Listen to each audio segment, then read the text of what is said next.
Olá, este é o Ponto Café, apresentado por mim, Fernando Henrique, para falar um pouquinho sobre DevOps, me perdi, agilidade, Kubernetes, monolito, microlito de dependência circular, que eu tenho histórias ótimas sobre isso, e qualquer outra coisa relacionada à tecnologia. Antes de apresentar quem está aqui para falar e o tema especificamente, eu tenho que agradecer as pessoas que nos escutam da Irlanda, na cidade de Leicester, eu errei o nome, mas em Mato Grosso, Cuiabá e Novo Hamburgo, Rio Grande do Sul, que é também estado da pessoa aqui. Bom, não posso deixar de dizer que esse podcast tem um sitezinho, então é .café.fernandohenrique.com, e também tem um Twitter lá, que você me acompanhar no Twitter você vai ver. Hoje vamos falar um pouquinho da coisa que acho que tem tudo a ver sobre o DevOps, ou sobre operação de tecnologia, e junto com o Continuous Delivery, agilidade, como os produtos vão para produção e como diminuir desperdício. Falar um pouquinho sobre Lean, e aí tem um detalhe que esses dias eu entrei numa discussão sobre que a galera estava reclamando, falou assim, as empresas têm que parar de cobrar como se fosse fábrica, que as coisas têm hora para sair, tudo certinho, tudo regrado, tudo rígido, e acho que eu não combinei com ele a resposta, mas acredito que ele vai falar um pouquinho diferente.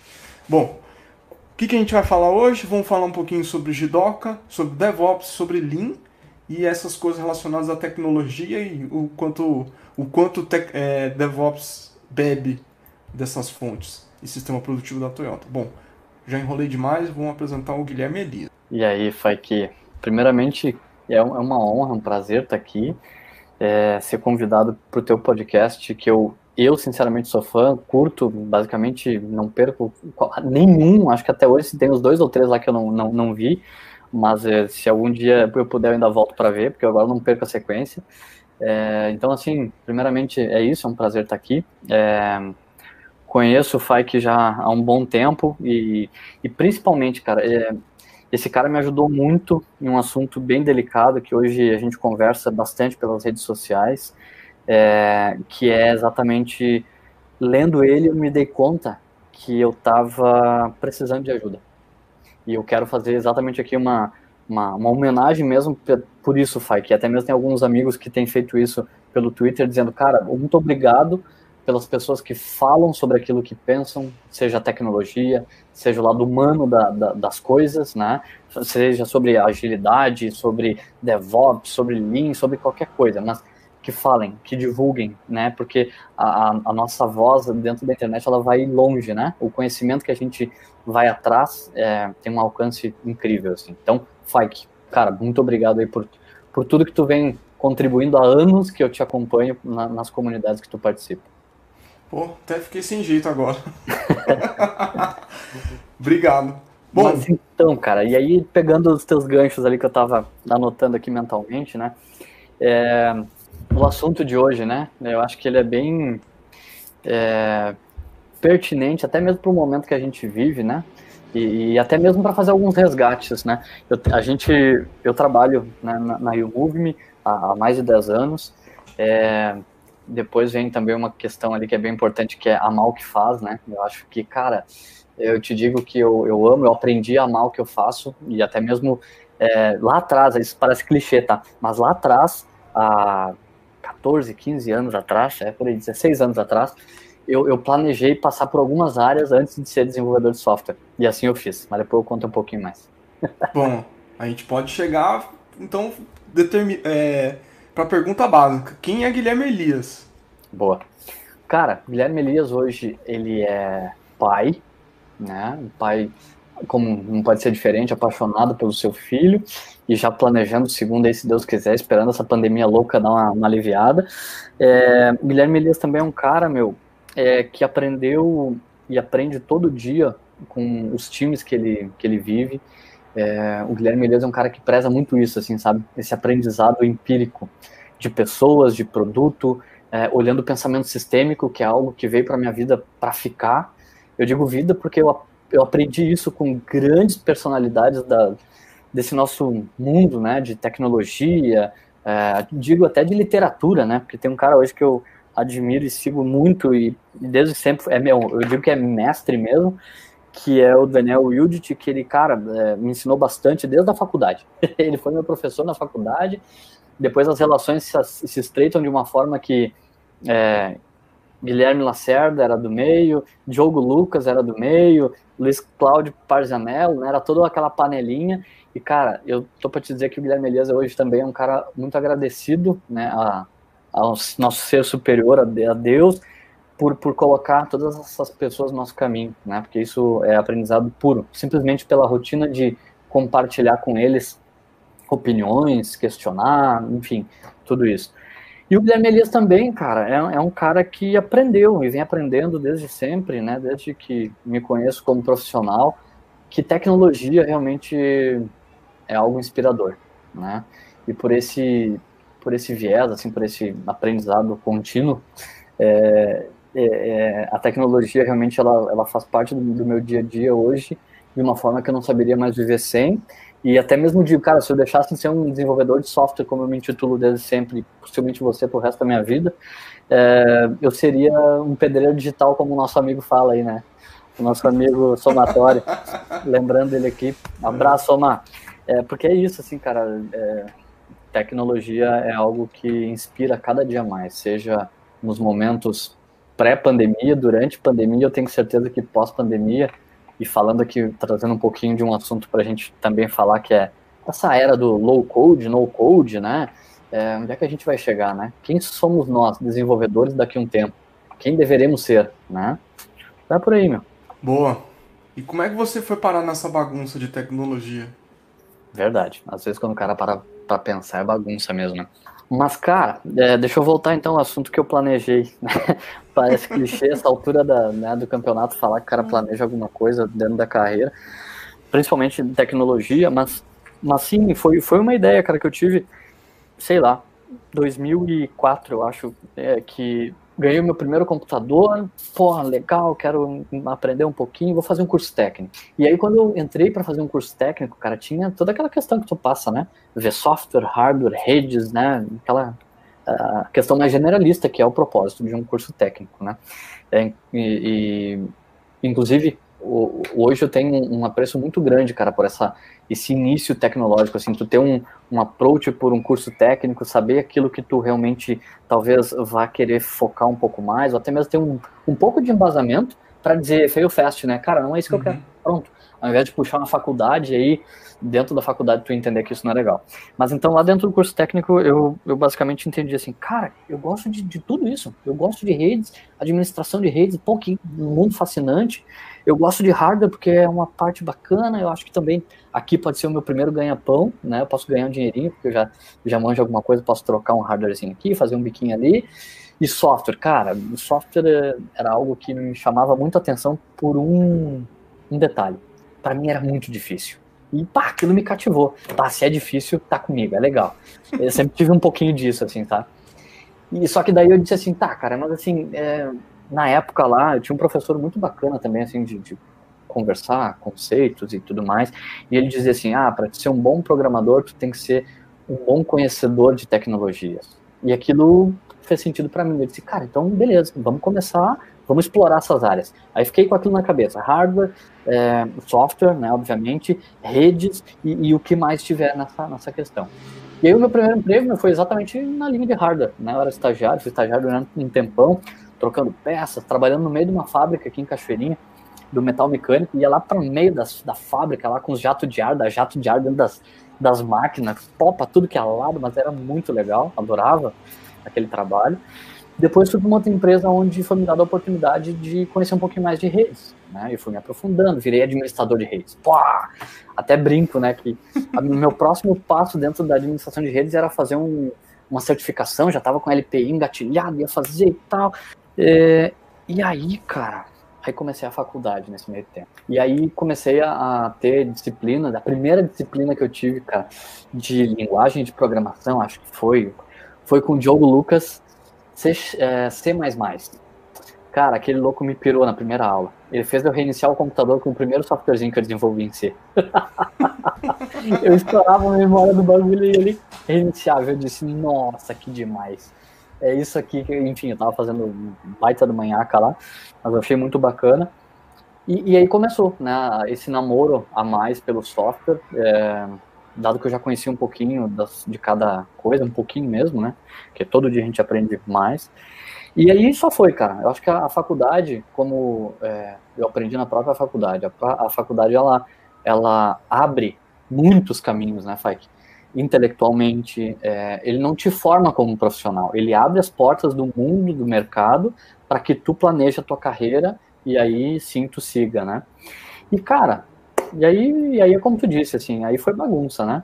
Aí foi participar de eu tinha essa meta, assim, participar de quantos grupos de usuários eu pudesse. Se eu tivesse uma reunião de grupo de usuário, uma por dia era o que eu queria. Tinha época que eu participava de grupo de usuário de PHP, Ruby on Rails, .NET, Java, e tinha uma iniciativa de cloud que estava começando, eu também estava envolvido lá.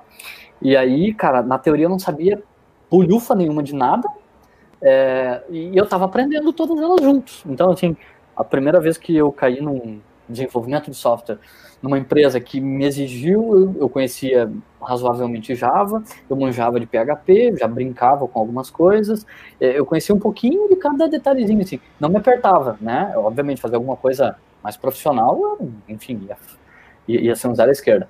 Mas isso me ajudou bastante, cara, a entender que a ideia do poliglota eu aprendi lá atrás, sabe? Ou pelo menos a ideia, o conceito por detrás de ser um desenvolvedor poliglota, né? E que tecnologia, na verdade, nada mais é do que ferramentas no nosso cinturão, que conforme o problema, que depois de muito tempo, né, o cara vai aprender isso, que o que importa é tu aprender qual é o problema correto que tu tá tratando, ou qual é o problema que está ocorrendo, aí sim tu pode encaminhar isso com uma solução, né? Foi o que me ajudou bastante, assim, cara. E obviamente, ressalto aqui o quão privilegiado, cara, eu fui de participar de uma safra, né? Não posso deixar de citar aqui a Faculdade Cenecista Nossa Senhora dos Anjos, a Facenza de Gravataí, onde teve uma safra, cara, desde o coordenador, era uma pessoa, até hoje, é referência para mim de ser humano, de academia, né, falando, que é Sidney Renato, depois vem os professores que ele trouxe para dentro dessa faculdade, Daniel Wildit, Marcelo Eusébio, Diogo Lucas, Parzianello, enfim, essa galera toda, Guilherme Lacerda. E aí, cara, aí foi beber das fontes, né, Fai? Que foi seguir um pouco do que esses caras faziam, nada como tu ter aula com quem tá no mercado, né? Dá um choque de realidade, assim. Exatamente, né? Tu passa a formar as pessoas para serem teus colegas, né? Isso eu levei para a vida, cara. E até o desafio que até mesmo hoje eu tô tentando levar para frente, que é ser dar aula, né? Ser professor e tal. Já tive algumas experiências muito bacanas onde eu fui convidado a dar aula em pós-graduação, graduação, e hoje estou na Fundatec lá dando aula no curso técnico de informática. É isso, assim, cara, é formar as pessoas para serem teus colegas, para trabalharem no teu time, contigo, né? Então, assim, aquilo que a gente fala de cultura, por exemplo, ela é essencial, né? Ela é essencial, cara. Não adianta tu dizer que, lá na minha empresa a gente faz tal coisa, mas se eu te ensinar isso, não vai trabalhar comigo porque não é legal. Não, peraí, né? Deixa eu te ensinar, então, o que é mercado, né? Não, total. E isso tem muito a ver também, isso ajuda a formar a gente como liderança, porque a gente vai querer que as pessoas sejam melhor que a gente, né? Tira um pouco do ego, assim. Total. Mas você falou uma coisa que eu sempre pergunto pra galera, e sempre dá polêmica. Programar é só programar? Então, cara, eu vejo, Fak, que pra uma galera velho. Sinceramente, assim, sabe? Pra uma galera que tá... Eu vejo o seguinte, e até mesmo isso vem mudando na minha opinião. E a minha opinião é de quem não é quem está olhando de fora, é quem, assim como tu possivelmente, né?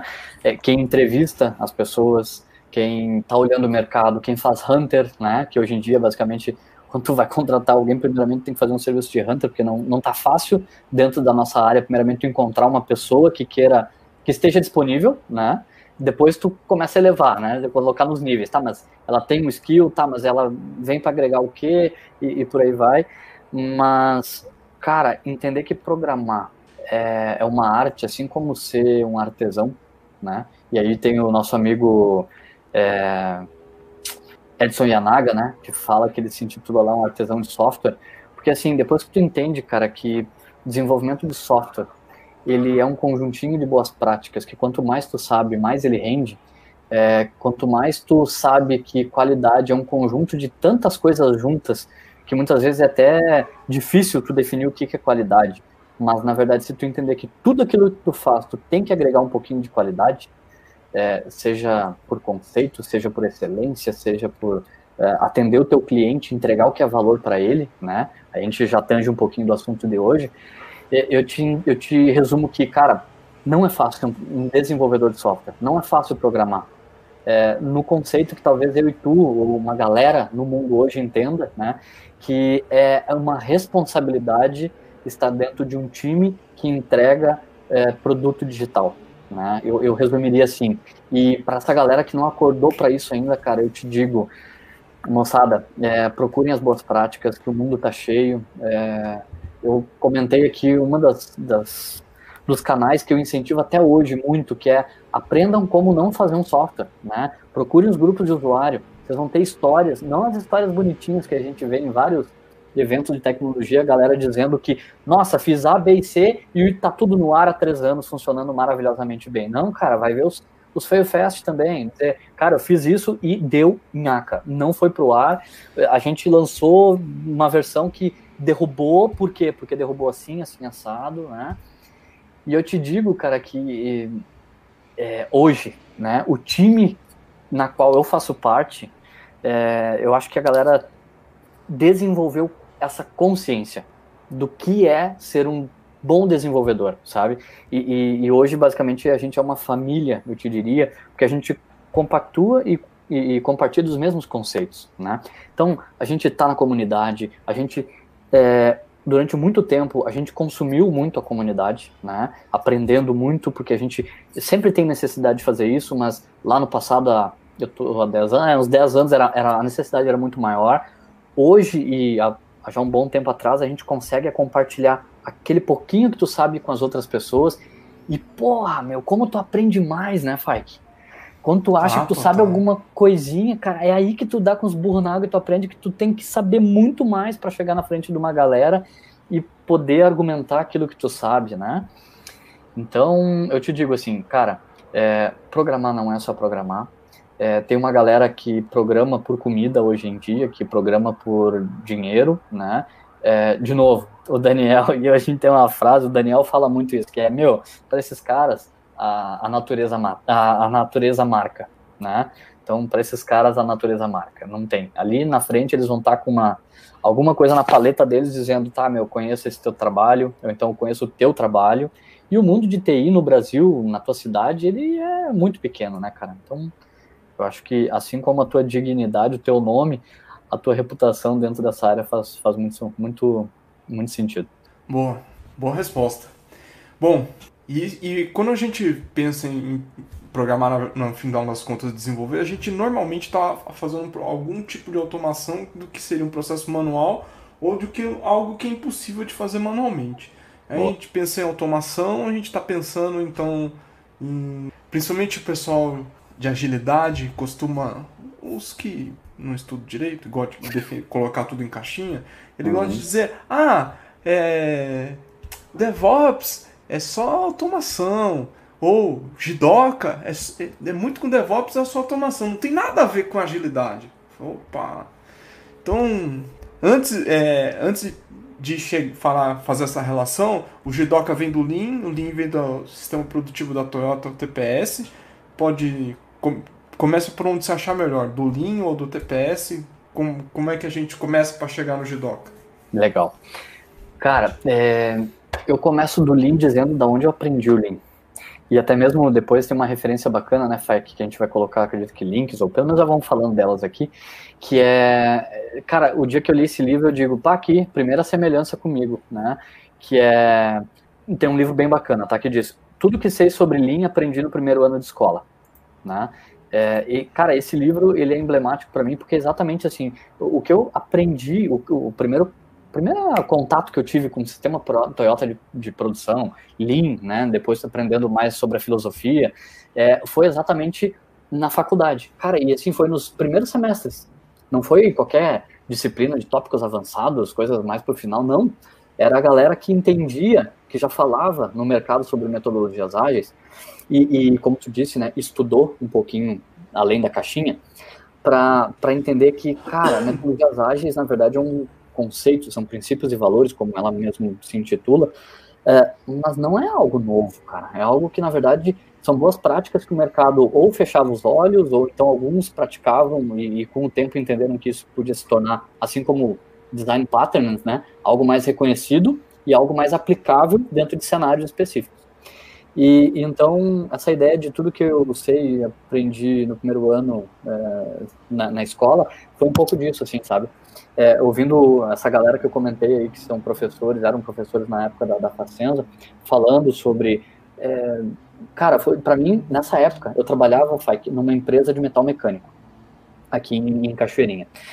E, meu, estagiário trocava pente de memória, né? Tava realmente, cara, tentando entender aquele mundo que eu tava começando a aprender, né? E aí tinha aquelas coisas malucas no meio da fábrica, assim, um farol, sabe? E assim, cara, como assim? Será que...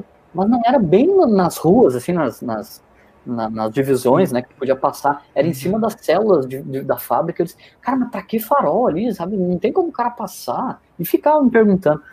E aí um dia... eu aprendi que lá numa salinha branca tinha um carinha que eles chamavam de Lean Implementer. Não conhecia nada, não sabia nem o que era isso. Mas eu sabia que ele era o responsável por aquele farol.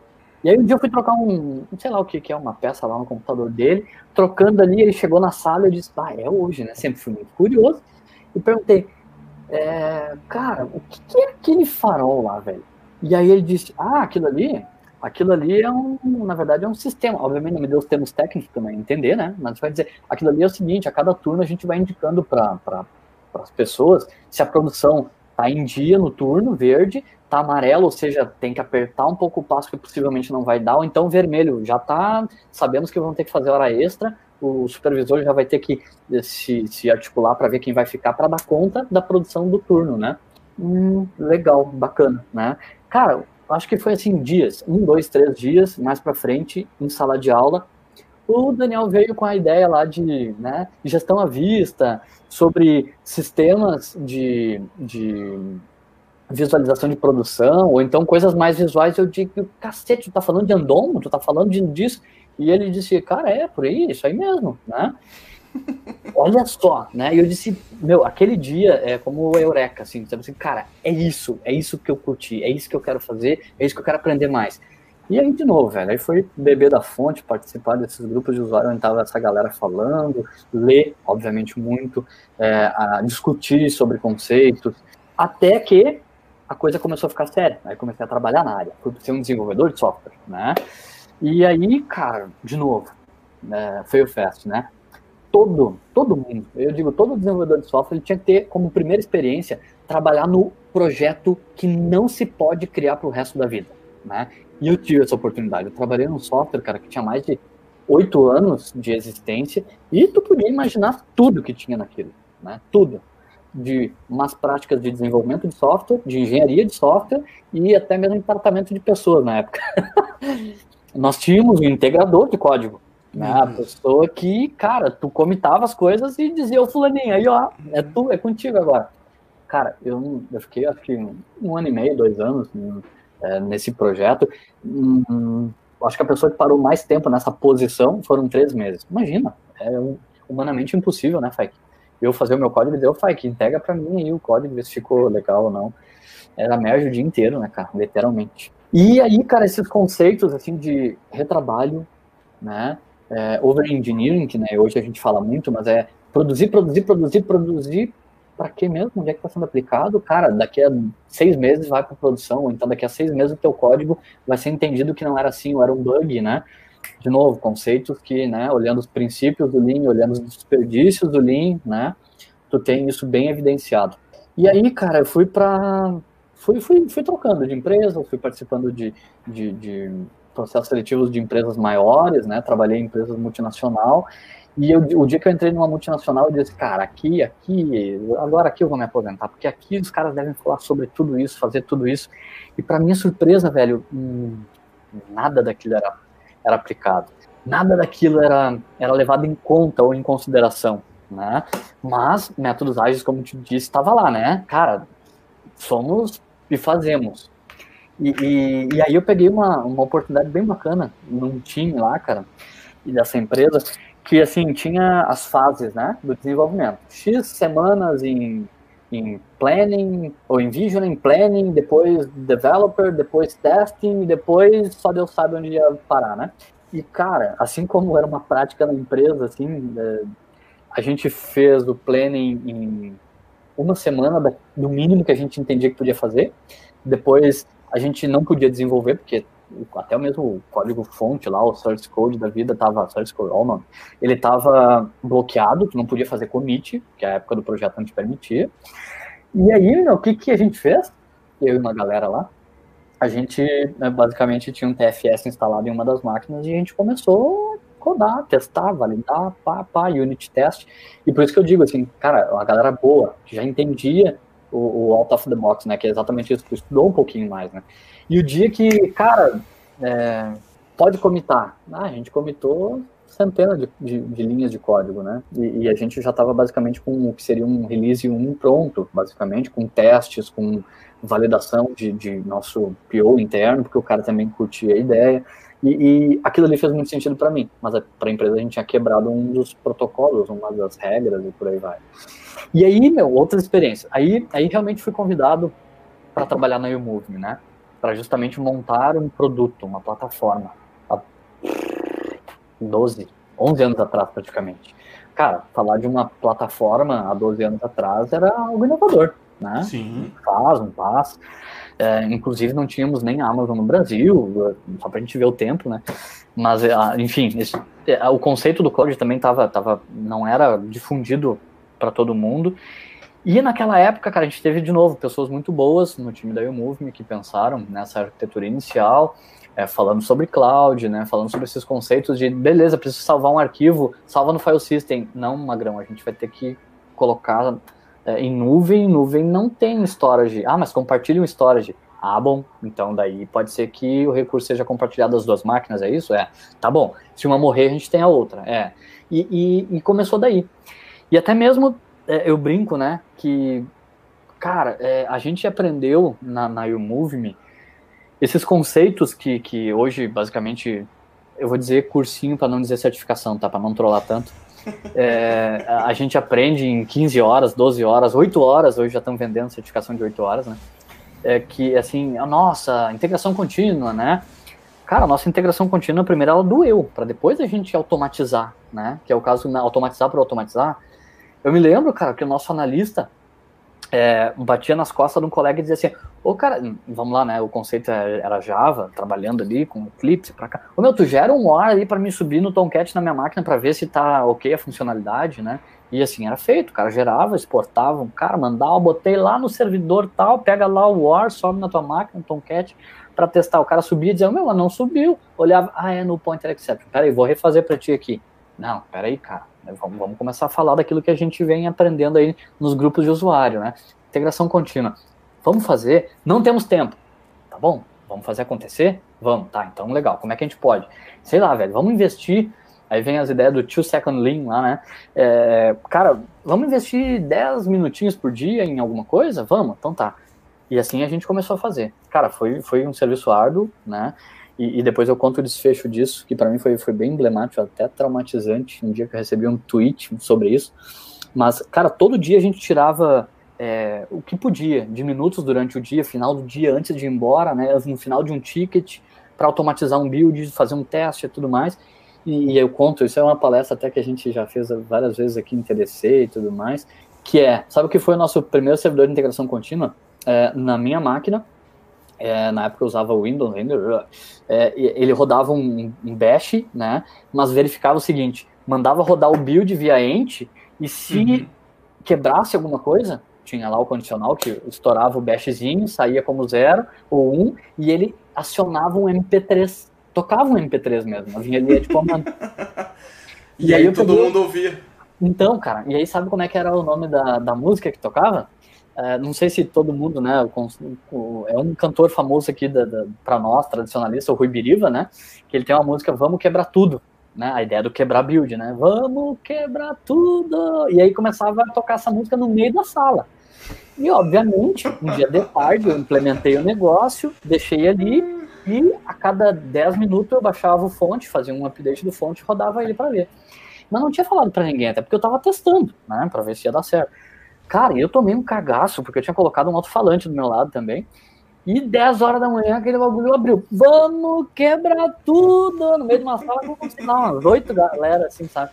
Todo mundo me olhou assim, meu, baixa esse som aí. Eu disse, não é meu som, quebrou o build. E a partir daí, cara, começou essas ideias. Obviamente, né? Aí a gente começou a agarrar vergonha na cara e dizer, não, vamos procurar uma ferramenta de CI aí. Na época, você tinha muita... O Jenkins estava assim, muito embrionário, né? A gente tinha o cara da TW lá, Fai, que me ajuda, como é que era o nome? Não é o GhostD, é uma versão anterior. Exatamente, cara. Enfim. É o Cruise Control. Exatamente, Cruise Control. E aí, de onde é que veio a ideia do Cruise Control, meu? Porque eu estudei... Não, velho, nos grupos de estudo. Nos grupos de estudo a gente já falava sobre o Cruise Control, sobre automação de build, automação de testes. E, a gente está falando sobre isso lá, vamos trazer para a empresa? Vamos trazer para a empresa. E assim a gente fez. Aí brincamos com o Cruise Control, mas na época o Jenkins já estava saindo, já estava com umas versões bem estáveis. A gente usou o Jenkins, depois evoluímos e por aí vai. Mas, de novo, cara, fiz esse resumão aí, acabei enrolando bastante para dizer que, de novo, né, automatizar não é por automatizar.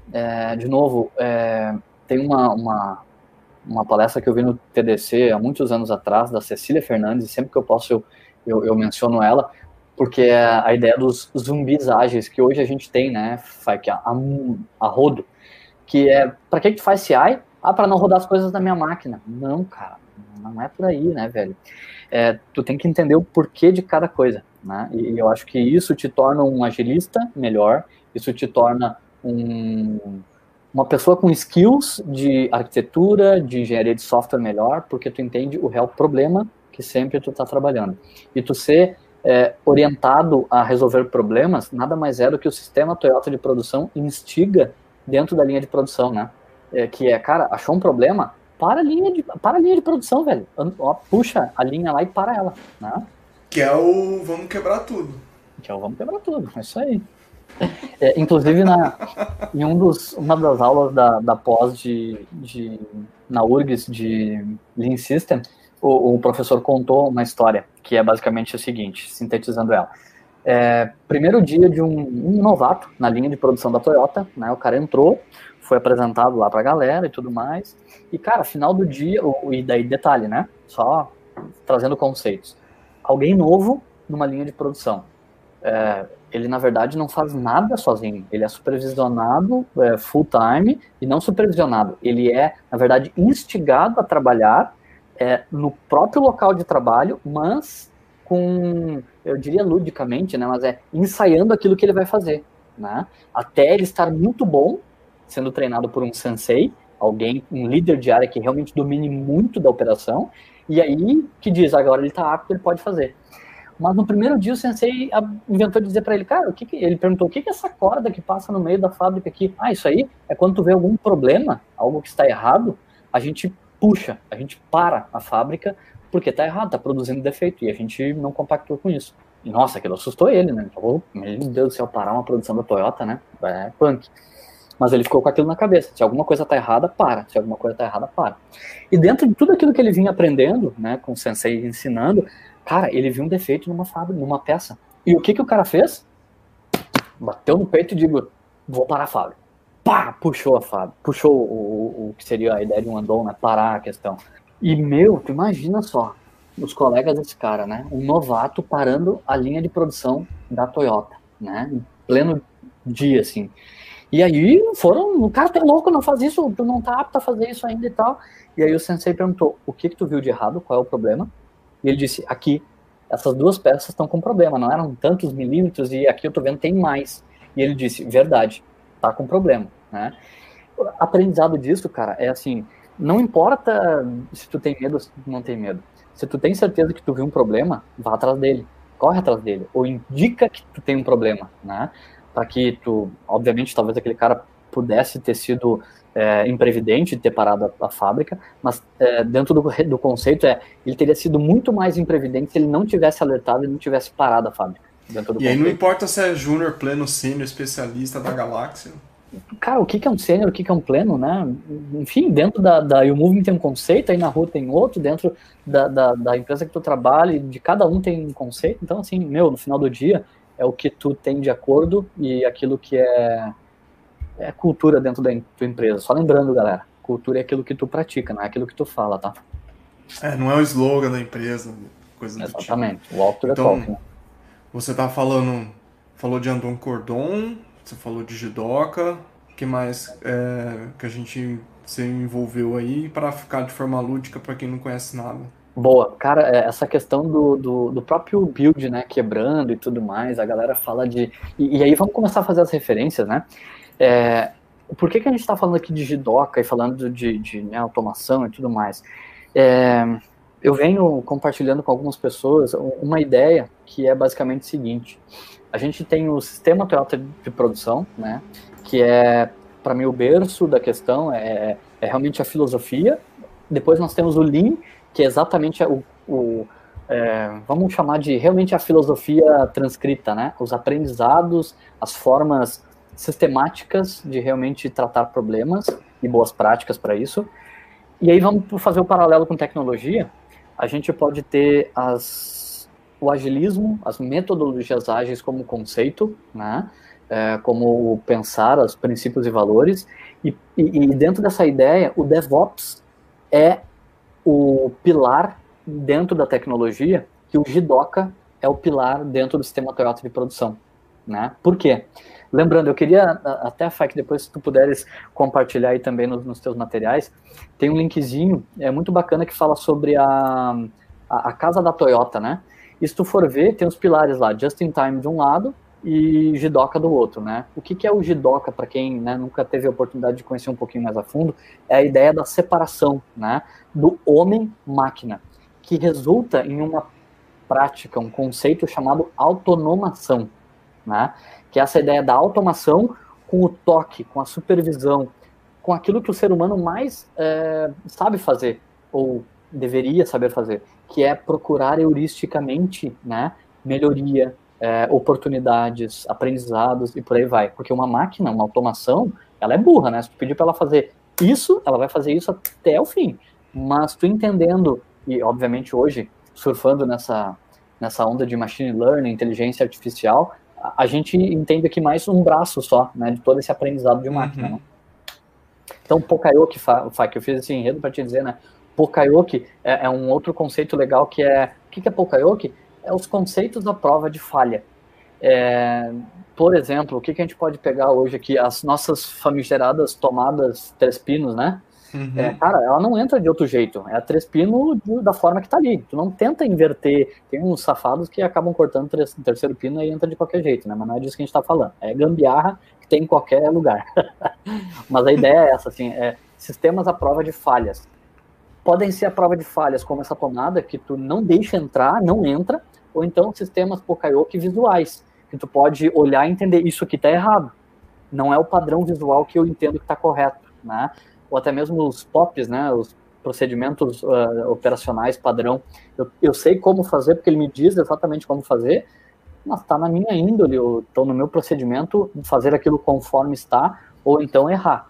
Então, assim, existem dentro da ideia de Pokayoke várias classificações, né? Aqueles que são contra falhas, são suscetíveis a falhas, e até mesmo alguma ideia visual apenas para te estar tomando essa decisão.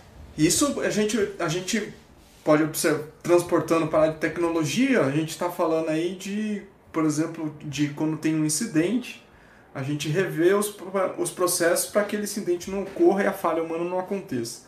A outra coisa que você mencionou é como visualmente, quando a gente vai olhar fazer um monitoramento, coisa do tipo, pegando um exemplo, ou quando a gente está num pipeline lá, ver os sinais que estão quebrando, se está quebrando ou não, e visualmente identificar se tem algum problema, alguma anomalia. É por aí? É por aí. E quando a gente fala principalmente do pipeline, né, que tu trouxe, que para mim é sempre um baita exemplo, que é assim, ele é um sistema Poka-Yoke, claro, através dele, se tu tiver uma automação, né, que impeça de ir para produção um bug ou um build quebrado, bacana, tu já tem um sistema Poka-Yoke, né, para prevenir, de prevenção, sempre é isso, né. Então, mecanismos à prova de falha. Um autor muito citado, né, no mundo Toyota e Lean é o Shingo, né, que lá em 1986 ele já tinha referências falando sobre isso, mas se a gente trazer para a área de tecnologia, a gente tem o Pressman, né, falando em 2010 sobre a curva do custo de correção de um bug, ou seja, quanto mais lá perto de produção ou em produção, maior é essa curva, maior é o custo. Então, por que não tu prevenir antes, né, criar mecanismos que te ajudem a fazer isso? E vamos lá, né, gente, talvez, Faik, a gente acaba por ter um benefício, digamos assim, dentro da área de tecnologia, que é, qual é o custo de tu pegar agora aí sei lá, qualquer linguagem de programação e criar um script que previna para fazer qualquer coisa, falando de custo. Tem o custo hora, talvez, como um desenvolvedor, como, né, um analista, um especialista em fazer isso. Mas olhando, ele é um custo baixo, por essa curva que o Pressman fala, né, de correção de bug. Então, assim, até nisso tem mais uma questão de beber da fonte do sistema Toyota de produção, que são os sistemas Karakuris, né? O que é Karakuris? Na verdade, são os sistemas de automação de baixíssimo custo. A Toyota, inclusive, estava comentando com o Faik, a Toyota faz isso, né, regularmente, feiras que apresentam as engenhocas, podemos dizer assim, que eles pensam dentro da Toyota e dentro de toda a cadeia, né, do supply chain deles, de automatizar, como por exemplo, sei lá, uma rampa que tu bota a caixa aqui e ela cai, mas quando ela cai no final ela bate. Opa, então o que eu faço para não bater? Faz um ângulo no finalzinho para deixar a coisa mais suave. Então a caixa cai no final, ela dá uma deslizada e não bate. Puxa, qual foi o custo disso? Nenhuma, a questão é toda regulável, é só aumentar um pouquinho, ou talvez mudar uma peça ou outra, né? Então, assim, são sacadas muito tranquilas de serem implementadas, por isso que é abaixo o custo, de tu ter, né? De novo, o que é isso no nosso mundo, né, Faik? É isso que eu ia perguntar. Como é que isso fica aplicado no nosso mundo? Porque a gente faria eventos dentro da empresa para discutir e mostrar soluções que a gente adotou nessa linha? Então, primeiramente eu vejo uma semelhança muito grande quando a gente vai para eventos dizer o que a gente faz, né? Então, assim, é uma forma de tu mostrar para o mundo aquilo que se é baixo custo ou se não é, ok. Mas grande parte de uma grande solução que tu apresenta tem um monte dessas automações no backstage dela para fazer a coisa acontecer, né? Por exemplo, se a gente fosse falar que o primeiro release do YouMove saiu com o CI tocando Ruibiriva, eu podia dizer, cara, é um sistema Karakuri. Total. Então, é um pouco disso, assim, dessa ideia de o quê? Trazer a autonomação. Cara, eu tenho linguagens de programação, eu tenho, hoje em dia, até mesmo ferramentas, né, Faik, que tem como esse intuito, né? Pega um Ansible da vida, tu pega um Chef, tu pega 300 ferramentas que a gente tem hoje, que, cara, elas têm esse fim, que é preparar, fazer setup de alguma coisa, né? Fazer setup dentro do mundo TPS, cara, tem um conceito lá que é levado muito a sério, que é troca de ferramenta, né? Ou seja, estou fazendo uma peça, a peça é quadrada, a partir sei lá, daqui a 1 hora, eu termino a quantidade de peças quadradas que eu tenho que fazer peças triangulares. Tem que trocar a ferramenta para fazer. A mesma ferramenta não faz os dois tipos. Quanto eu vou perder de tempo no setup? Cara, o quanto menos possível. Aí te pergunto, Faik, faz ou não faz sentido a gente ter um continuous delivery que não derruba servidores de produção ou serviços, né? Total. Qual é o tempo de setup olhando o continuous delivery, olhando essa ideia de tu nunca derrubar um serviço para fazer deploy? Cara, é isso? Quanto tempo eu tô no meu cliente, eu estou impactando ele, que ele está parado por causa de uma manutenção da tua ferramenta, do teu software, da tua versão que tu está colocando no ar. Eu te diria, hoje em dia, não é mais aceitável tu fazer um deploy e indisponibilizar qualquer aplicação que seja. né? Pelas técnicas, aí vem o Lean, né, que consolida muito isso, pelas práticas, pela forma de fazer uma mesma coisa de formas diferentes e com excelência, né? Aí a gente lembra do XP com todas as suas práticas, né, de excelência para times, para prática de desenvolvimento de software, de engenharia, de qualidade, por aí vai. Nossa senhora, você tá me lembrando a novela lá, A Método Godard, Ah, e muito né? o Deming, que o sistema de produção produtivo da Toyota não seria nada sem Deming, né? Então, Pô, total. mas E quer ver uma outra coisa louca também, Fike? A questão que a gente fala, né? É, Pokayoke. Eu vou dizer hoje em dia, tá? Porque ainda tem empresas que não entendem isso como algo. Empresas e pessoas dentro de empresas, né? Porque eu gosto de dizer que uma empresa ela não é feita de qualquer coisa maior do que a não ser pessoas dentro delas. Assim como os times são feitos de pessoas e as empresas são feitas de times que têm as pessoas dentro delas. Mas basicamente, assim, quando a gente fala de usabilidade, e quando eu falo de usabilidade, não é dizer que o botãozinho tá bonito, não. É basicamente usabilidade no conceito de cultura dela, de interação, de entender o melhor caminho, o melhor esforço para eu manusear uma determinada aplicação e até mesmo conduzir o meu usuário a um bug devido à falta de usabilidade dentro dela. Né? A dizer que, nossa, não conseguiu utilizar essa aplicação, isso é ou não é um defeito da tua aplicação?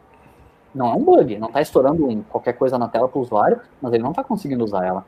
Então, assim, falando de sistemas a provas de falha, a usabilidade, a própria UX, tem muito dessa linha da prevenção da falha a nível de usuário, do valor para o usuário, né? total. A gente tem um exemplo famoso, eu deu branco no nome da pessoa, mas é uma das pessoas que fala sobre o erro humano, o fator humano em incidentes de avião. Uhum. Ele fala, ele conta a história que um dos manetes de um avião na década de 50, ele ia pro lado errado. E aí os aviões caíam porque a pessoa ia fazer o movimento errado. Aí eles mudaram isso, aí esse tipo de acidente já parou de acontecer, um problema de design. Então, é bem por aí. É bem por aí.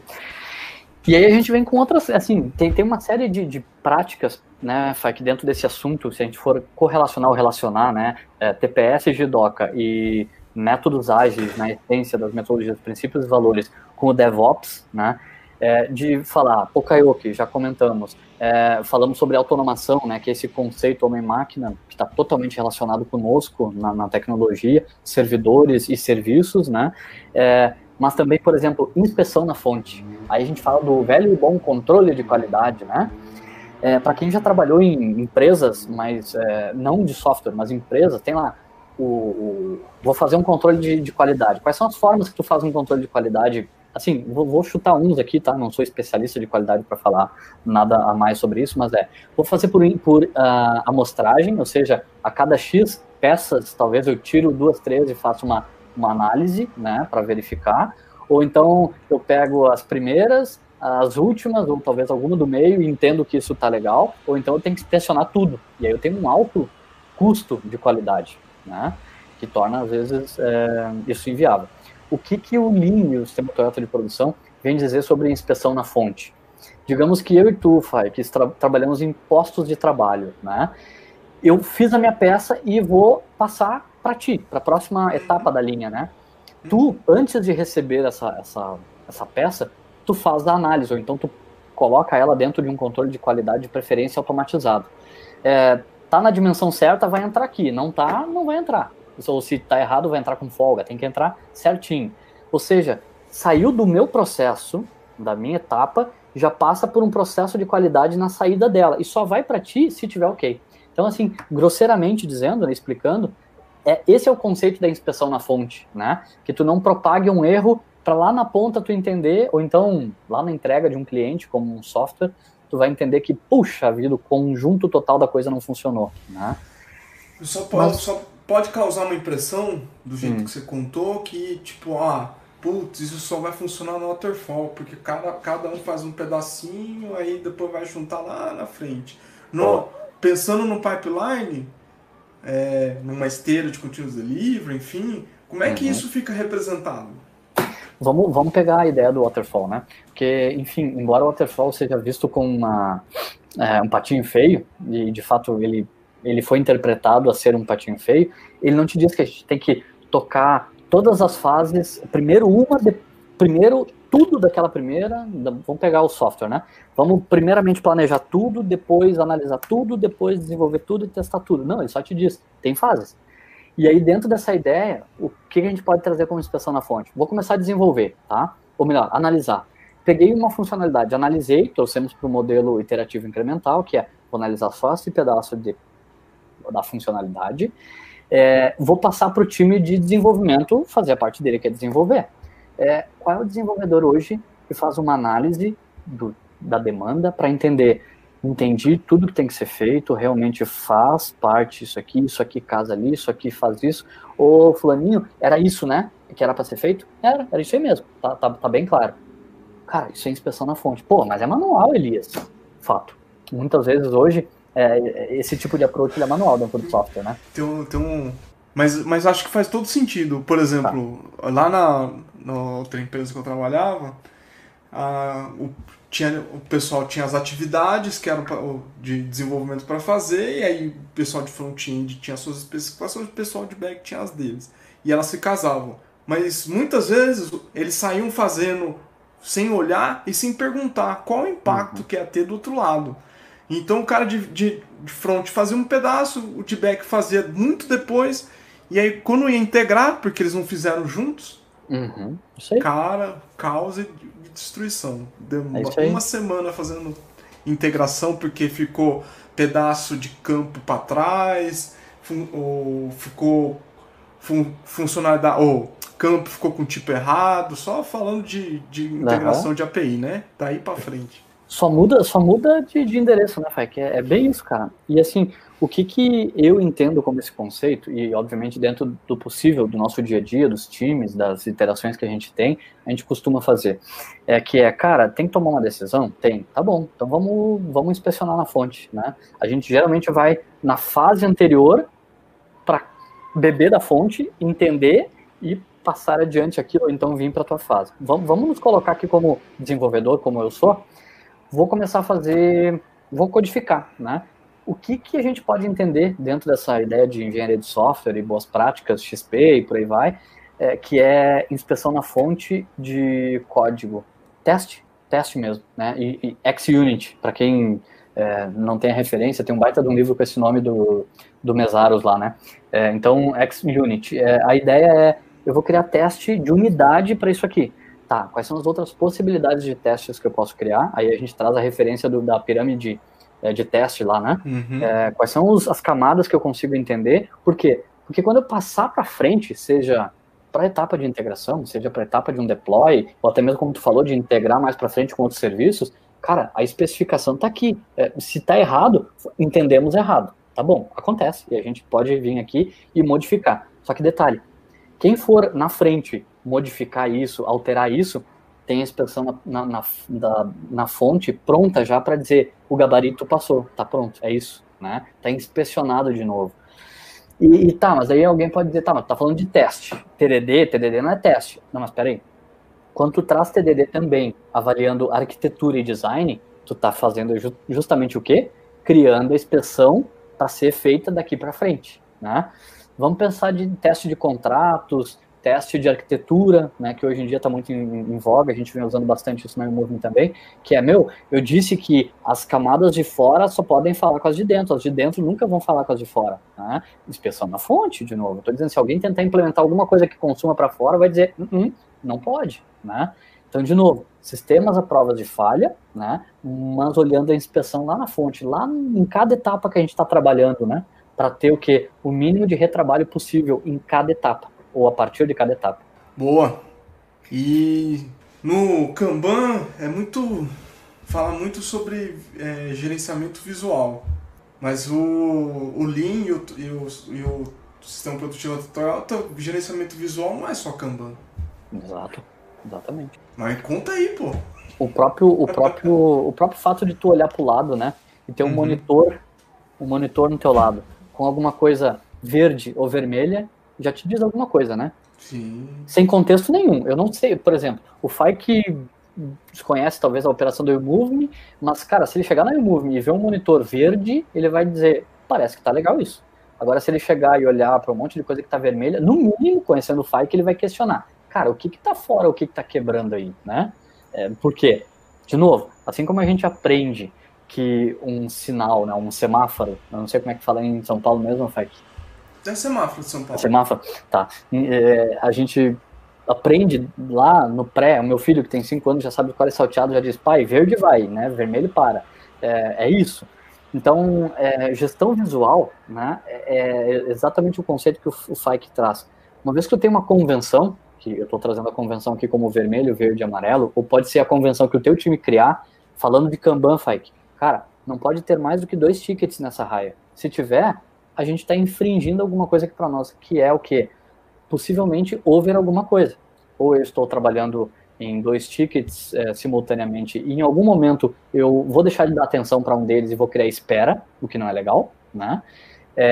Eu posso estar realmente entendendo muito rapidamente que tem um problema, justamente para essa questão da visão, né, de ter, ou então eu tenho simplesmente um andon dizendo, tem um problema, agora eu quero saber qual é o problema, agora eu entro para dentro, eu posso ter uma ideia de telemetria para entender correlação de eventos, enfim, essa loucura que hoje em dia a gente vive, né, desse mundo de telemetria e correlação de métricas, até mesmo de produtos, né, Fek? Mas tem muito isso. Agora, cara, eu gosto muito do exemplo do pipeline, né? O pipeline, para mim, ele é tecnicamente falando, ele é um recurso que uma vez bem utilizado, bem compreendido, bem estudado, como mesmo tu lembrou lá, ele é prova de falha, ele é autogerido, né, porque se tem um erro ele mesmo para e indica, ele tem prova de falha porque os conceitos estão todos ali dentro, e, tu não inicia alguma coisa se não tiver certo. Então, a probabilidade de tu terminar com um erro é muito baixa. Né? É muito baixo. É muito baixo. Então, eu gosto bastante. E como a gente faz para trocar as ferramentas ou conceitos que a gente está pensando em desenvolver ou viu que tem outra direção? Como é que funciona? Principalmente, um exemplo bom é assim, vou ter que reescrever porque essa estrutura de framework que a gente usa está limitada. Entendi. Bom, eu vou dizer o que eu penso e o que a gente pratica, trazendo de novo assim, essa minha última experiência de 10 anos, né? Que geralmente quando a gente tem essa visão de que, droga, aqui tem algo que não tá legal, vamos pegar a ideia dos monolitos que tu comentou no início, né? Cara, o monolito é ruim. Depende, velho. Né? O que é o ruim, pra quê, qual é o approach, qual é o problema mesmo que a gente tá dizendo que ele é ruim, por que ele é ruim, né?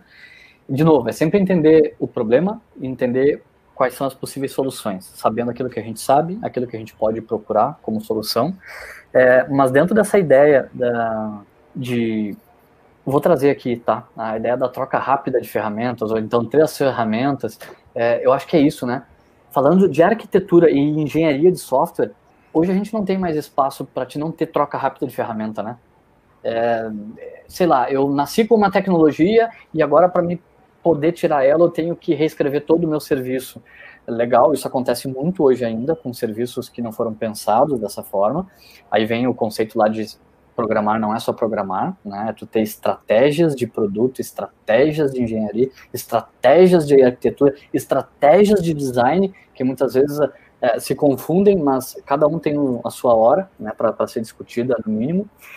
E aí, cara, aí eu não posso deixar de falar, né, Fai, que cara, ferramentas como Cloud. Cloud, para mim, ele quebrou um grande paradigma, né?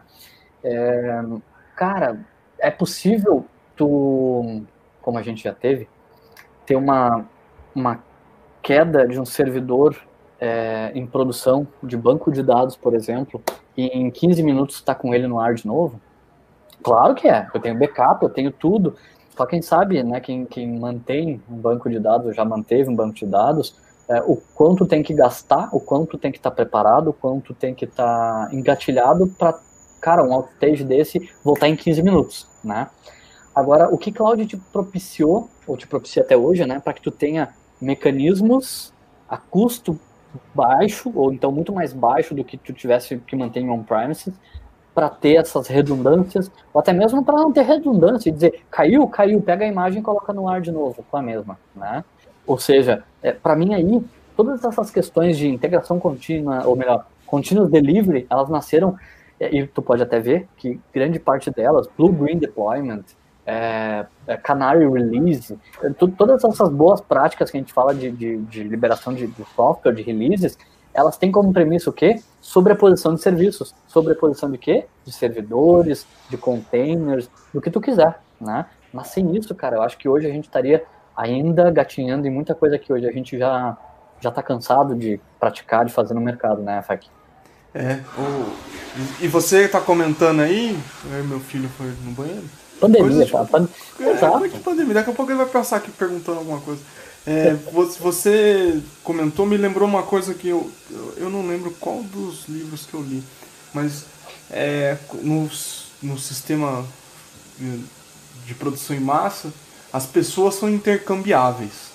Uhum. No sistema da Toyota, as máquinas, os processos são... Eu vou estar cometendo algum erro aqui, mas enfim, vou falar o meu entendimento. As máquinas podem fazer peças de forma intercambiável, no sentido de que é fácil você trocar a peça de um modelo para o outro, porque a máquina consegue se ajustar e você tem um tempo com uma folga para fazer esse tipo de ajuste, para fazer o setup. É nessa linha aí, na comparação que você falou com cloud, containers, coisas do tipo? E eu acho que tem muito a ver com isso sim, Fak. Até porque se a gente for trazer, né, esse mesmo paralelo, né, lá do sistema Toyota de produção, da troca rápida de ferramentas, que tu vai lá, faz setup, vai embora, a gente faz esse mesmo paralelo com software, que vamos falar de entrega de software, né, release, que é deployment, que tu baixa um, entrega outro. Hoje ainda, a gente fez um deploy bem complexo, cara, de produto lá na YouMove, e assim, ninguém sentiu nada. Né? Obviamente, tinha todo um aparato de pessoas pensando aquilo que eu comentei da heurística, né? Pensando nos cenários, entendendo, validando antes, simulando antes, com toda... aí vem as boas práticas de tu ter um ambiente produtivo, um ambiente produtivo testável ou intercambiável de validação, enfim, né? Tudo que tu consiga fazer. E hoje a gente tem uma coisa bem bacana que a gente consegue criar um ambiente desse de testar em alguns segundos, assim. Sim. É muito bacana, né? Justamente por esse, eu diria assim, por todo esse legado que a gente vem deixando a nível de tecnologia durante muito tempo. A comunidade é muito forte nesse quesito, né? Factu mais do que ninguém conhece. E hoje isso tudo é possível, a gente ter disponibilidade de 99,998% como disponibilidade hoje, nos últimos 30 dias, se não me engano, da plataforma YouMove, por isso, né? Até mesmo banco de dados, cara, eu e o nosso amigo aí, Fabrício Mello, mais um cara que, né, merece todo o nosso aplauso aí, a gente já fez alguns papos com a galera falando sobre essas boas práticas de como fazer um deploy de database, sim, um RDBMS, com todas as suas entranhas ali, que muita gente sabe que é problemático de fazer um deploy sem downtime, mas sim, quando tu estuda, quando tu conhece os recursos corretos, né, tu consegue fazer, né. Agora, para a pessoa, Fike, se eu te pedir para fazer a cada meia hora alguma coisa diferente, a gente consegue. A gente consegue, mas, cara, como é que tu vai estar no final do dia? Troca de contexto cansa demais. Mas tu tá louco, a gente não foi feito para isso, cara. O ser humano não foi feito para isso. Ele consegue fazer. Alguns bem, outros melhores, outros não conseguem fazer. E eu confesso, cara, bom, eu sou desenvolvedor de software, então eu sou preguiçoso por natureza, né? E, cara, ficar gerindo contextos diferentes, para mim, é um dos principais desperdícios da modernidade, sabe? Que cada vez mais a gente tá esquecendo disso e fazendo com que as pessoas tenham que gerir quanto mais generalista, muito mais coisa tu possa ter, tu te orgulha para dizer, nossa, eu faço gerência de tanta coisa. Cara, vamos ser sistêmico, vamos fazer um exercício, né? Vamos praticar o que a gente fala de mapeamento de fluxo de valor, né, dentro do sistema Toyota de produção. Cara, tu vai achar gargalo, porque tu vai ser gargalo de um monte de coisa, porque tu tá fazendo um monte de coisa ao mesmo tempo, tu tá deixando espera. Então, tu vai ter desperdício, porque tu vai estar um monte de coisa contigo, ao invés de estar saindo algo a cada X tempo, tu vai estar saindo 3 coisas no tempo que era de 10 e por aí vai, né? Pô, eu fiz um Kaizen com a equipe, com a outra equipe onde eu trabalhava, de coisas paradas em dias, deu 586, 83. Cara, tu quer ver o melhor exercício? A equipe não tinha 6 meses. Então, cara, aí tu tocou no outro ponto. Anota pra mim pra gente não deixar passar, Kaizen, tá? Mas assim, dentro disso, pra quem nos ouve aí, pra quem nunca fez esse exercício, dê uma procurada, a gente vai deixar referências aí também, sobre essa ideia de mapeamento fluxo de valor, né? Sim. Nossa, parece algo difícil e parece alguma coisa mais a nível tático, estratégico. Não, cara, faz do teu deploy. Faz um diagrama de fluxo de valor, um mapa de fluxo de valor do teu deploy. Tu vai te espantar o quanto tempo tu fica parado esperando as coisas acontecerem, né? E aí entra o quê? De novo, vamos voltar agora nos conceitos. Tá, mas peraí, Guilherme, tem coisas que eu não consigo otimizar tempo. Por exemplo, vou trazer um caso real, tá? E tô falando de mim para não falar dos outros. A gente leva 2 dias para fazer a homologação do nosso software, porque tem uma cacetada, a gente se orgulha, inclusive, de ter uma cacetada de testes de tudo que é nível da pirâmide para validar o nosso software. Legal, amigo, por que tu não paraleliza isso para tornar mais rápido? Né? Mas como é que... Automação, de novo, conhecer... XP, primeiramente, excelência técnica, né? Kaizen, reflexão sobre aquilo que acontece, né? O time, empoderar o time para que ele resolva isso, e, de novo, 2-second lean, né? A cada deploy tu vai procurando onde é que tá a espera, automatiza, melhora, repensa, se for o caso, refaz, né? Mas, de novo, isso é pensamento sistêmico, isso é melhoria contínua. Um time que não vive, ou pelo menos não tem esse objetivo de estar revisitando esses conceitos semanalmente, mensalmente, a cada fluxo que se encerra, cara, tá estagnado, tem um problema sério, né? Tá, isso é legal. E como é que tu... Agora eu te pergunto, Fai, pra nós bater uma bola aqui. Como é que tu faz um time de 10 anos praticando isso, não deixar de praticar? Putz. É putz mesmo, cara. É porque, né, é difícil você não relaxar em relação a isso. Exatamente. E aí vem uma coisa muito bacana, que a gente entra na ideia do aprendizado contínuo. Isso, acima de tudo, para mim, é uma cachaça. Por que cachaça? Cachaça no bom sentido, obviamente. É uma coisa boa, que tu gosta de fazer, então tu faz de uma forma simples. Se a pessoa não bebe, pode ser um chocolate. Boa, se ela gosta obrigado. De chocolate. Boa, é um chocolate, é isso aí. Principalmente ali por em torno de 11, meia-noite, aquela tipo assim, não tem casa que tu quer. Mas, cara, de novo, o sistema Toyota de produção, o Lean, tem um conceito que hoje a gente fala, né, vamos fazer o paralelo de novo. Lean, sistema Toyota e mundo agile, né, agilista, métodos ágeis, princípios e valores. A gente fala de Koden Dojo. Cara, de novo, assim, eu conheço a galera que possivelmente fez os primeiros Koden Dojos em faculdades no Brasil. Aqui no Rio Grande do Sul, eu talvez tenha participado do primeiro Koden Dojo em sala de aula. Enfim, as pessoas comentam sobre quem foi primeiro, quem não foi primeiro, mas não é o caso aqui. Mas, cara, o que é o conceito do Koden Dojo, né? Para quem também desconhece e tudo mais. Vamos lá, vamos quebrar primeiro. Coding, codar, né? Codificar, vem do nosso nicho, do nosso mercado de tecnologia, que é codificar. Dojo a prática de uma forma disciplinar, tu evoluir uma técnica, uma prática, né? Isso, se eu não me engano, aqui posso estar falando besteira, mas se eu não me engano veio do karatê, né? Ou do judô, eu não sei dizer exatamente. Talvez o Guilherme Lacerda, se for escutar isso, ele vai saber, porque ele é judoca lá. E aí, então, a ideia é que, cara, tu pratique. Meu chute não é tão bom. Então tá, deixa eu pegar aqui um kata, que é de chute, né? Kata, mais uma palavrinha. Então é karatê, boa. Pegar um kata, que é exatamente um exercício, né, Faik? Pra te fazer focando em determinado conceito, disciplina, e aí tu melhora, até tu realmente te tornar bom, excelente, ou então o nível que tu pretender. Que eles vão chamar de memória muscular. Você não precisa nem pensar muito, você já faz automático. Automaticamente aquilo já, quando tu pensa, já foi. Excelência técnica, né? Enfim, mata aí, a memória é exatamente dessa ideia. Trazendo paralelo para o sistema Toyota de produção, tem uma coisa chamada Training with Industry, ou seja, treinamento dentro da indústria, né? Que, lembra da historinha que eu comentei lá do novato do primeiro dia? Uhum. Como é que eu vou pegar um cara, e aí, de novo, né? Quem nunca entrou dentro de uma empresa que no primeiro dia já foi te dado alguma coisa para fazer, meu, faz aí.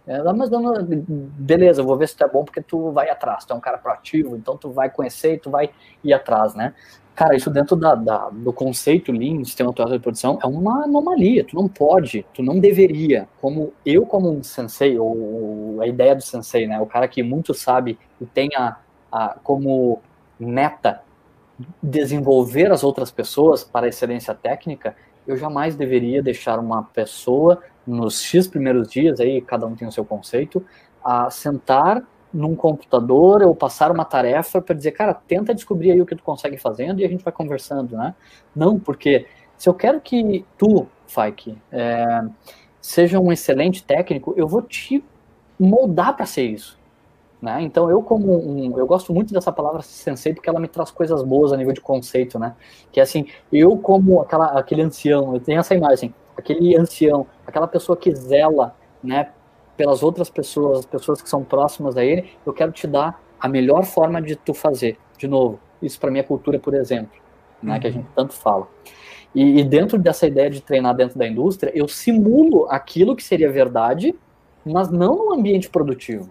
Né, em ambientes que me suportem, que sejam parecidos, que tragam essa ideia parecida com a produção. Pô, cara, qual é a relação disso com o Code em Dojo, ou Faik? Ah, total. Né? Pô, eu vou te trazer um kata aqui que é um algoritmo. Cara, beleza, a gente lida desenvolvendo software com algoritmos, pensamentos e design patterns e, sei lá, qualquer tipo de coisa de desafio, kata tecnológico que a gente traga, né? Mas é isso. E aí eu já trago uma outra prática, falando de sensei, falando de essa ideia de acompanhamento, né, que é pair programming. Né? Cara, qual é a probabilidade, até lá, isso é totalmente discutível hoje em dia, né? Mas assim, eu aceito também qualquer tipo de papo que a gente possa ter, quer me chamar no Twitter pra gente discutir, fica à vontade aí, mas assim, o pair programming, o conceito dele é o quê? Pegar uma pessoa que mais sabe e parear com uma pessoa que não detém um conhecimento tão bom quanto aquela pessoa, né? E é daí que vem os grandes aprendizados. E, pasmem, as minhas maiores experiências não são pareando com pessoas que mais sabem conhecimento, falando que eu, ou mais sabiam na época. As minhas grandes experiências foram com as pessoas que menos sabiam e me questionavam aquilo que eu sabia. Por que tu faz assim? Né? E eu tenho uma frase emblemática dentro da YouMoving, que, cara, eu era um cara chato, assim, para algumas coisas, ainda sou, que, assim, padrão que não serve de nada, para mim não é padrão, né? Ah, eu faço isso aqui porque isso aqui é padrão. Padrão do quê, Magrão? O que tu melhora fazendo assim? Por que tu não faz de outro jeito que é muito mais rápido, é muito mais fácil, é muito mais intuitivo, sei lá, é realmente um padrão, pode ser virar um padrão, né? Para tornar, assim, um benefício, para que todo mundo faça dessa forma, que é a forma correta. Agora, um padrão que tu leva muito mais tempo do que algo que tu já conhece, um padrão que, na verdade, não te traz um pensar de por que aquilo é feito assim, porque tem um pensar, não é um padrão válido, né? E acho que tem uma coisa que, quando a gente está fazendo esse tipo de prática de pair programming, ou está ensinando, de forma geral, está ensinando, é que nesse ato de ensinar é que você tem que parar para consolidar todo o seu conhecimento para transmitir para outra pessoa. É aí onde você fala assim, putz, fixa de verdade o que você aprendeu. Exatamente, cara. Por isso que eu comentei lá, né? A questão de tu ensinar o pouquinho que tu sabe para alguém, né, Fai? Muitas vezes a galera, até, né, a gente vê isso todo dia, né, em comunidades. Não, eu não vou porque eu não tenho tanto conhecimento e tal. Cara, essa foi a forma que eu aprendi, assim, me colocando no fogo em várias questões em relação a...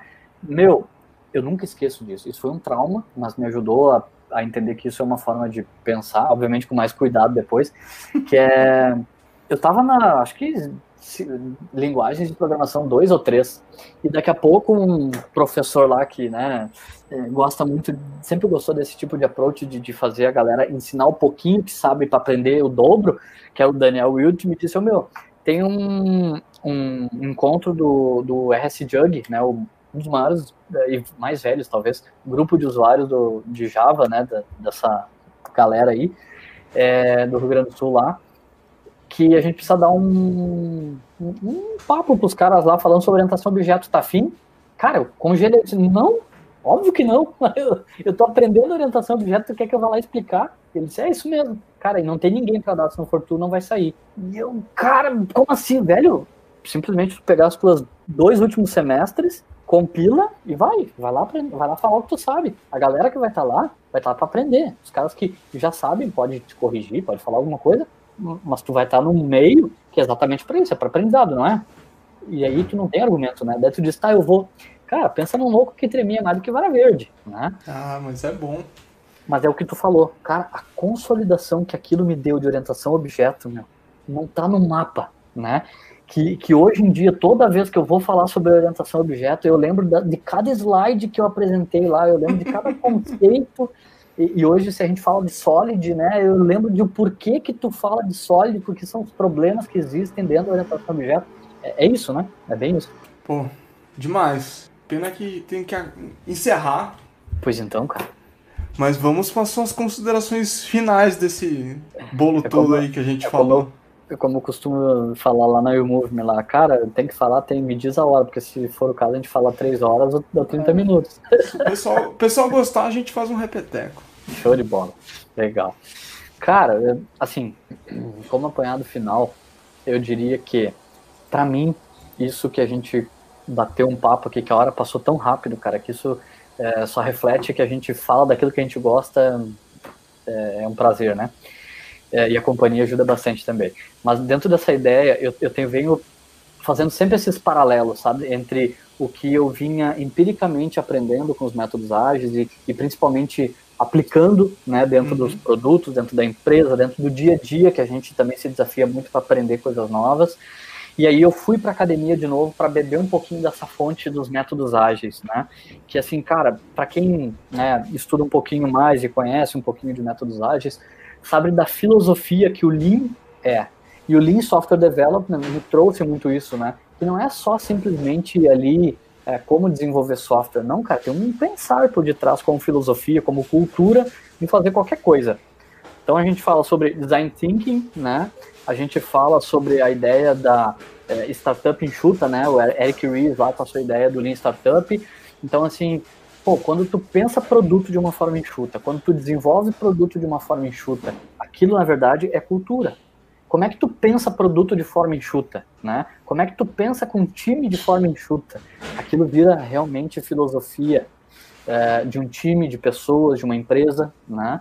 E aí eu resumo daquela pergunta que eu até comentei, brinquei contigo ali, como é que mantém um time há 10 anos falando de princípios e valores de métodos ágeis, como é que se mantém um time focado em excelência técnica, procurando a cada deploy, entender que ali tem uma oportunidade de melhoria, né?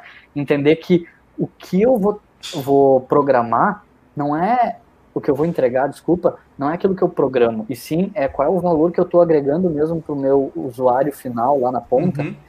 E tu trazer isso, Faik, pro teu time como reflexão em Kaizens, desculpa, Kaizen não é retrospectiva, tá, galera? Pelo menos eu penso assim. Retrospectiva é aquele momento legal onde com o time tu fala sobre um monte de coisa. Kaizen é onde tu foca com o teu time para fazer melhoria. Kaizen, né? Melhoria. Exatamente a divisão da palavra te traz essa questão. Evolução boa, né? Então, esse é o desafio, sabe? Da melhoria contínua talvez nunca achar a perfeição, porque a melhoria contínua te instiga sempre a estar evoluindo, não te comparando com os outros, mas conosco mesmo, né? Contigo mesmo antes, com o teu produto mesmo ontem, com o teu último deploy, sabendo que aquele erro que tu teve, tu vai automatizar para não acontecer de novo, e aí tu te desafia em talvez não derrubar nunca mais a aplicação, ou então tu te desafia em chegar em 100% de um SLA. E, cara, a gente já teve na YouMove em 100% de SLA. A gente sabe o quão custoso isso é, o quão trabalhoso, o quão difícil é mesmo, né? E a gente tem os limiares para entender, cara, até aqui a nossa excelência vai.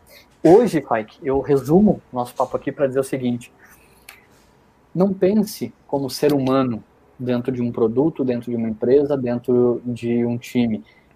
Pense como um sensei, aquilo que tu vai estar desenvolvendo as pessoas, porque quando tu desenvolve as pessoas, tu te desenvolve, e isso para mim traz uma reflexão, para fechar com o sistema, os métodos ágeis. Métodos ágeis, pelo que a gente comenta e sempre fala, é a forma humanizada de desenvolver software, né? Cara, eu sempre me pergunto, cara, o que é, beleza, tu aí como referência de tecnologia, métodos ágeis, o que tu fala, o que é métodos ágeis para tecnologia? É só isso, é o desenvolvimento humanizado de software. Por que humanizado? Porque tu usa de todas essas boas práticas, de tudo isso que a gente falou, para endereçar problemas e fazer com que as pessoas no final do dia estejam motivadas, empoderadas, entendam realmente o seu lugar dentro do time, dentro da empresa e como ser humanos mesmo, né? E não trabalhem enlouquecidos. E não façam hora extra. E você me lembrou de um livro que me marcou bastante do Tom e Mary Poppendieck. Os pais. Desenvolvimento baseado em Lean. Quer dizer, o título não é esse, o título eu esqueci. Implementando Lean, alguma coisa assim, né? Software Development, alguma coisa assim, não me lembro lá. Mas então, cara, esse casal aí, Mary Poppendieck, que muito bem lembrada a referência deles, para não deixar passar, eu acho que eles realmente foram... Cara, eu li muitos livros sobre eles, assim, e principalmente a Mary Poppendieck, né? Ela trabalhou no metal mecânico, né? Então, assim, ela vem do berço do sistema Toyota de produção, ela vem do berço do Lean e, obviamente, depois fez o que eu entendo, ela fez uma tradução para o software development. Sim. Cara, é essa tradução que me instigou a fazer uma especialização em engenharia de produção. Tradução, peraí, é muito legal o que ela fala, mas para mim aqui tem algumas coisas que perde o conceito. Quando eu comecei a estudar sobre DevOps e ir mais a fundo, cara, não pode ser software que inventou isso, porque isso aqui não é software, né? É conceito, é filosofia. E lá eu achei todas essas respostas, assim, foi muito bacana a experiência. Demais. Bom, a sua dica para quem nos ouve? Boa. É difícil, né, trazer uma dica só. Eu acabei dando um spoiler de uma lá em cima, que é tudo que sei sobre Lean, aprendi no primeiro ano de escola, né, que sinceramente, de um cara que, se for olhar dentro da filosofia do Lean, e principalmente da TPS, John Shook é uma lenda viva, né? É o cara que, basicamente, depois do Toyota lá, é o cara que realmente teve mais contato, né, com a filosofia Lean, e ele ajudou a transpilar, digamos assim, isso para o conceito. Mas, assim, a dica que eu queria realmente trazer aqui é a que mais tange a ideia dos dois mundos, mas foca naquilo que é importantíssimo, que é o valor para o cliente. E aí ele fala do sistema Toyota de produção, ele fala sobre o Lean, ele fala muito sobre o DevOps e a tecnologia, que é o livro chamado Lean Enterprise, né? Com empresas de alta performance acabam por inovarem, né? Como elas inovam. Então, assim, de novo, Very Humble, o próprio, como é que é o nome do outro cara? O Diz Rumble, esqueci o nome do outro cara lá, o Johnny, né? Se eu não me engano, o Johnny O'Reilly. São esses três caras ali, se eu não me engano. O Diz Rumble, que pra mim é um mito, né? Eu e o Fai, que a gente conversava sobre ele. Eu tive a oportunidade de ter um treinamento com o cara e pensar dele, assim, de novo, o cara transpira esses princípios e valores, né? Ele não fala sobre continuous delivery, ele fala sobre os princípios e valores que, no fim, entregam um conceito maior que é o continuous delivery, né?